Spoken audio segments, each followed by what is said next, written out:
বাংলাদেশ সংখ্যাগরিষ্ঠ কৃষক জনগোষ্ঠীকে সংগঠিত করার লক্ষ্যে সারা দেশে 3 মাস ব্যাপী চলা ইউনিয়ন পর্যায়ে কৃষক সমাবেশের অংশ হিসেবে রাজশাহী জেলার বাগমারা উপজেলার গোবিন্দপাড়া ইউনিয়ন কৃষক দলের উদ্যোগে কৃষক সমাবেশ অনুষ্ঠিত হয়েছে।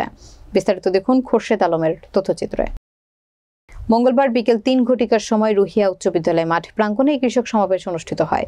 গোবিন্দপাড়া ইউনিয়ন কৃষক দলের সভাপতি আশরাফুল ইসলামের সভাপতিত্বে অনুষ্ঠিত সভায় প্রধান অতিথি হিসেবে বক্তব্য রাখেন রাজশাহী জেলা কৃষক দলের আহ্বায়ক শফিকুল ইসলাম সমাপ্ত। বিশেষ অতিথি হিসেবে উপস্থিত ছিলেন মোহাম্মদ আকুল হোসেন মিঠু, রাজশাহী জেলা উলামা দলের সভাপতি তাজউদ্দিন আহমেদ, গণিপুর ইউনিয়নের চেয়ারম্যান মনিরুজ্জামান রঞ্জু, বাগমারা উপজেলা কৃষক দলের আহ্বায়ক প্রভাষক আব্দুল জলিল প্রামাণিক।